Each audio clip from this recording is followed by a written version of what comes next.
Hi everyone, it's Jo Carter here and welcome to my March 2020 reading wrap-up. I wanted to film this earlier on in the day and earlier on in the month because it is actually Easter Saturday by the time that I'm filming this, and it's at about 6 o'clock. So it's really dark outside. I wanted to have better lighting, but I feel like if I don't do it now then I'm not going to do it. So I'm sorry that it's not as good as what I would hoped, and I feel like my thumbnail is going to be really bad quality because for some reason my iPhone seems to be able to film semi-okay, but it is the taking a picture that it doesn't seem to work as well on in low light, which sucks, but we're going to deal with it. I'm going to do this out of order a little bit and start with first the book that I read on audio so that I don't forget about it while I'm talking about this. Then I'm going to do the 2 books that I DNF'd, and then I'm going to do the 1 book that I actually finished reading. So overall I've got 5 books to talk about, but I didn't finish all of them. The book I read on audio was the 4th in the Georgia Nicholson Fab Diary Entries by Louise Rennison that I've been listening to on audio. If you've watched any of my previous wrap-ups, this one had another hilarious title, which was Dancing in My Nuddy-Pants, which means that at the end of the book she was dancing in the nude in front of her window and didn't realise that her curtains were open. It's kind of funny.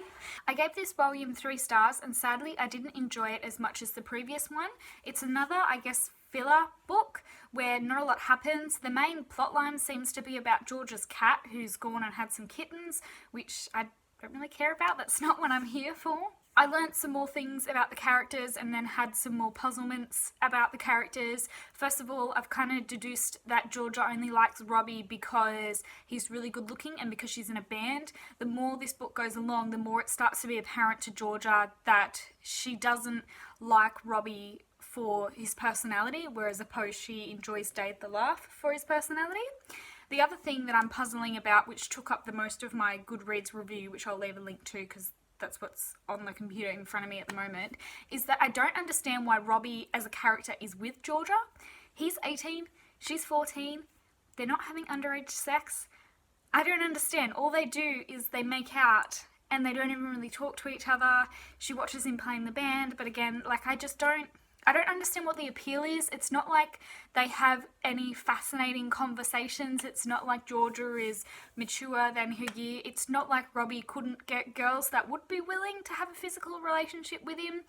So I don't understand why he's with her, and I'm thinking that maybe it's something that you don't analyse a lot and it's more so that the plot can happen and so that this story can happen, but that's what just kept coming up for me. And I loved the bits where Robbie was squirming, and what I mean by squirming is that they perform in a band and Georgia's hanging around waiting for them, and some girls that had gone off to college that were in Robbie's year, again, very, very old, that have gone away, or they were a year older. No, I think Robbie's finished school. Yeah, I think by this book, the 4th book, he's finished school. So these girls that were in his year that know Georgia is young saw Robbie and were talking to him, and then Georgia like starts walking up about to be like, oh yeah, he's my boyfriend. And that's when those older girls would have been like, what the hell? And Robbie just kind of grabs George's arm and walks away without saying anything else. And I just laughed. I was like, I love to see you squirm because you shouldn't be with her. It was, yeah, I really enjoyed that moment. And it's subtle so that Georgia in her diary writing wrote about it and didn't really say much because she's still learning as a young teenage girl. But it was, for me as a reader, as an older reader, I was like, yes. Still interested to see what happens with these books because I ultimately would like to see, I'm hoping they break up, I don't know. I would ultimately like to see what happens when they break up and when Robbie has this realisation, or when Georgia has a realisation, or someone else ends them, because he's way too old for it. There's not a future in that. So I'm interested to see how Louise as the author handles that, and that's why I'm going to keep reading. But this one was 3 stars. It was a bit boring. I'm glad that I was listening to an audiobook. I was listening it on 1.5 speed, and that really helped me get through it, and hopefully the next book is going to be a bit more interesting and have a bit more drama. The first book I DNF'd was another middle grade, and that is Percy Jackson and the Lightning Thief, which is the first book in the Percy Jackson series by Riordan. I was listening to this on audio. Maybe if I wasn't, I would have continued, but I'm still learning what I enjoy as a reader on audiobooks. I tend to enjoy first person more than anything because because of the conversational tone, and Percy delivered that. I don't think there was anything wrong with the audiobook. I think this was more of a me problem. I've never read Percy Jackson before, and I know that it's a really beloved story for a lot of people, and sadly I don't have the nostalgia, and this one just wasn't for me. Not that I can't enjoy middle grades that I'm reading for the first time. I'm currently halfway through the Ranger's Apprentice series, and I really enjoyed that as a middle grade, and I never read that when I was younger, so unfortunately there was just something about Percy Jackson that didn't grab me as a reader. I understand the appeal though. I think it's a lot of comfort to kids that potentially have step parents that they don't get on with, or they have absentee parents, to give them hope that their absentee parent isn't a bad person. I feel like Percy as a character, and just the way that they set up for the fact that his dad is absent and has been his whole life, but it turns out he's a Greek god and he couldn't stay with the mum. And I think that has a really wide appeal to people, as well as the fact that Percy's dyslexic, and it's actually because he's the son of a god. He can't read properly. Our English is because he's actually meant to be reading Greek god text, or I think it's Greek god text, but he's not actually supposed to be reading English, and that's why he can't concentrate, because he's built for a different language. And I think he also has ADD, or someone, I don't know if he does, but they mention that other half-bloods, because he's a half god, half human. Other half-bloods have ADD or have been diagnosed with it in the human world, and when they go there they actually find out that no, it's just because your body is so ready to have a fight that it finds it hard to sit down and concentrate on stuff that's more I don't know, academic or something, that they find it hard to sit in the classroom and focus because their body is actually programmed for them to be able to fight really well. So I understand the wide appeal with it, and I really like, they go away to this camp, which is kind of like a boarding school and kind of like Hogwarts if we're comparing, and I get that, and there's all the teachers and there's the classmates, and Percy ends up being able to fight against the bullies. I understand the appeal. I wouldn't hesitate to recommend it, particularly to other kids that it's actually made for, aside from the sheer volume of people over the internet and obviously in real life, but how much it is loved, and I've seen that through BookTube. And aside from that part of it, I would also recommend it because I think that it has appeal, and I just don't know what it is that wasn't gripping me to read it. And I didn't abandon it, I didn't DNF it in a hateful, this is so boring, I'm over this kind of way. It was more that I find it easier to DNF over audiobook, because along with podcasts and YouTube videos, BookTube videos, I find it really, really easy to choose something else. And so if it's not gripping me, I still think that it's a valid reason for DNFing it. But if it's just okay, it is a lot easier for me to DNF it, and I'm more likely to do that over audiobook.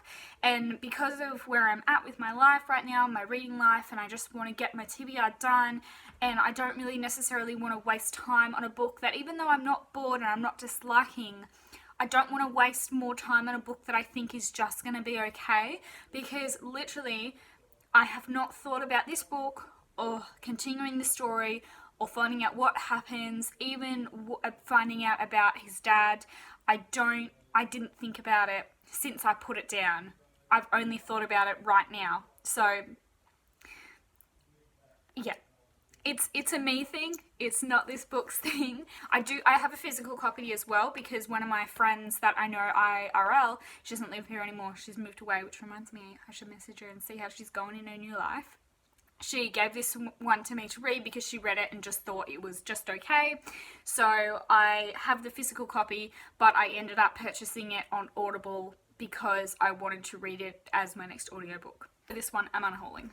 I was also hoping to do a garage sale to unhaul a lot of these books, but obviously because of Corona, that's not going to happen in Australia. Even though we're not on heavy lockdown, it's still, you're going to get fined if you do something that's not essential, and holding a garage sale is not essential. So I've got this pile of shit that's like right here that I've been wanting to garage sale, and I can't. So I'll either have to donate it to Vinnie's or put it in a box for 6 months, which realistically we can do, but it's just another annoying thing because I was hoping to get a little bit of cash for this stuff. I guess there's more time to tidy up and declutter the rest of the house to add more stuff to the pile to hopefully get more money 6 months down the track when this is all over. If it's even over then. The other book that I DNF'd was The Bat, which is the first book in the Harry Hole thriller series by Jo Nesbø. This one, I believe, is actually translated from Norwegian. I read The Leopard on a recommendation, really enjoyed it. I haven't read a lot in the thriller, crime, detective genre, so I decided that, hey, I liked that author that time. How about I try this? Got 80% in and DNF'd it. I have never gotten so far through a book and still decided to DNF it. The reason I think I did is because I had 100 pages left, and throughout the book I kept yo-yoing back and forth between I'm enjoying this, I'm bored. I'm enjoying this, I'm bored. And when I was bored, I would think, come on, it's got to get consistently good soon. You've read a later book in the series and you really enjoyed it. So there's something about Jo Nesbø's writing that you will enjoy. It'll pick up. And it just didn't. And then I had 100 pages to go and I really wanted to finish it that night to move on to something else. I read 60 and I couldn't stand it any longer. I could not bring myself to read the other 40. I ended up reading a chapter summary online to find out who done it and how it works out. And all the boring stuff at the start of the book. Dog is sooking now. He sooked to come in and now he's sooking to go out. Come here. You can sit here. You can sit here. No. The boring parts will be because we would deviate out, so I'm not going to spoil anything, but we would deviate out to meet characters or to go to places or events. And they didn't seem relevant to the plot at the time. And I was really bored thinking, why are we doing this? Why are we wasting our time on this? Granted, the book was published in 1997. I can make some exceptions for the fact that it's 23 years old. But I still didn't enjoy it. I don't, on an enjoyment level, knowing that those places and people come into effect still didn't remove the fact that they were boring to partake in at the start.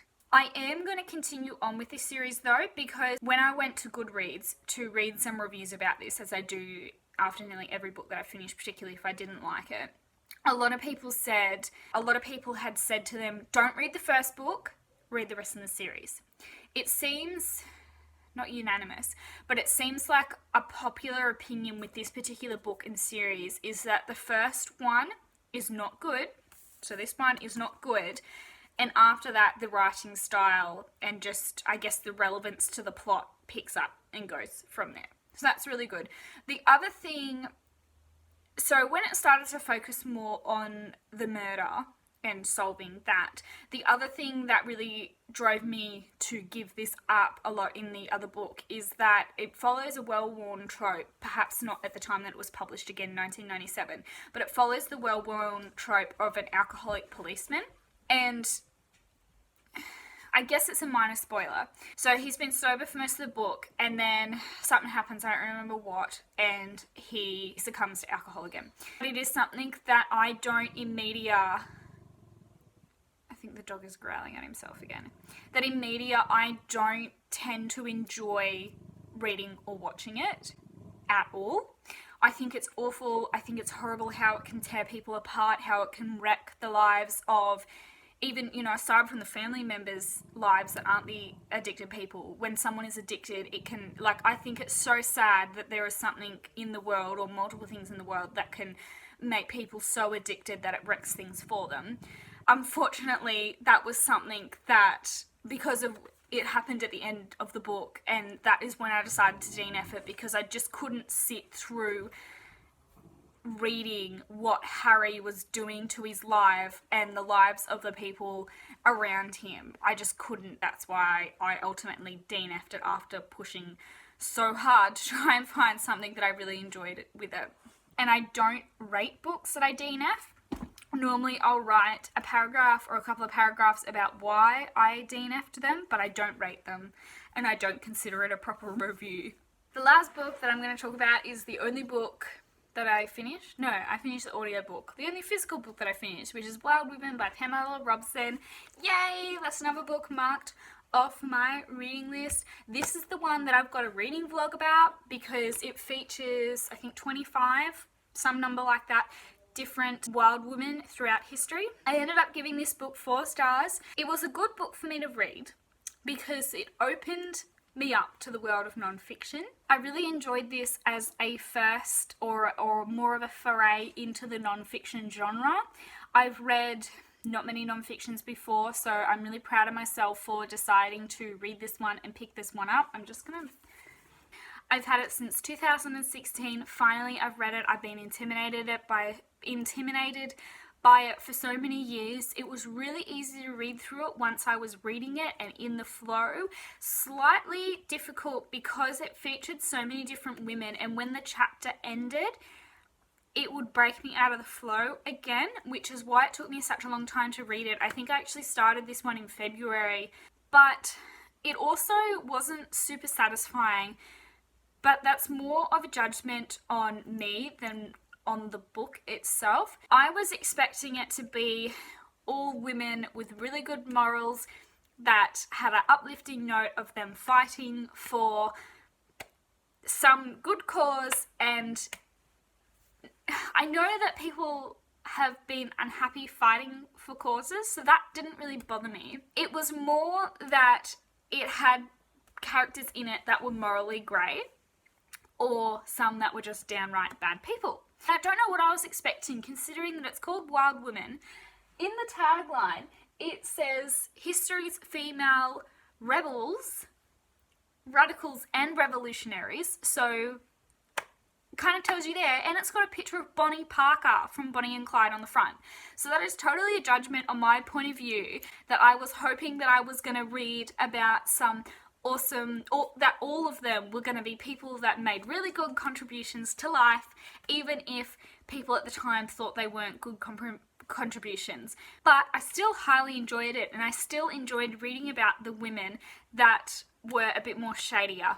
I wanted to know more. I wanted to know more about what each of these women felt, particularly some of the badder women that then would do good acts. I wanted to know more. I wanted more explanation as to why these people did what they did and how they felt about them. Sad thing is, I'm not going to know. Maybe if I decided to read a whole book about one of the particular women, it would tell me. But overall, I did really enjoy it, and I'm glad I did because it has now catapulted me into the world of non-fiction. Through audiobooks, I'm going to be actively seeking out more non-fiction, so if you've got any good recs, send them to me down below. It doesn't just have to be about women. And I'm going to be trying to loan some from the library and read them. I will probably enjoy them through audiobook more, and then enjoy audiobooks more as non-fiction because it's more conversational. But I'm really excited for this new journey and to learn some more stuff about history and to widen my knowledge base. And I'm really thankful for this lovely book for doing that to me. I'm really happy to cross another goal off my list. Now, when I have done my Wild Woman vlog, I will leave a link up here, so it won't be here when I first upload this, but eventually I will go back and add it to that, and then of course subscribe if you don't want to miss out on that. That's everything that I need to be talking about today. Thanks everybody for watching this. I'm hoping that you're all safe and you're having a good Easter weekend, and I will catch you all next time. I need to be finishing my Easter egg scavenger hunt quiz thing that I'm doing for my partner, and I'm really excited for it because he did me an awesome Easter egg hunt last year. This one probably won't last as long, but it's going to be hard because I'm going to ask him some Pokemon questions that he's really good at it, but they're going to be really hard. So hopefully through the help of Google they will be difficult, and it can lead him on a bit of a run through the house for some eggs. So I'm really looking forward to doing that. But I also want to play more Animal Crossing, and I need to read, and I need to edit this and upload it, so there's a lot to do, all fun. I'm really looking forward to it. Have a great weekend, everybody. I'll chat to you all again soon. Subscribe if you would like to, leave a comment if you would like to, and like this video. But I'll see you all next time. Bye!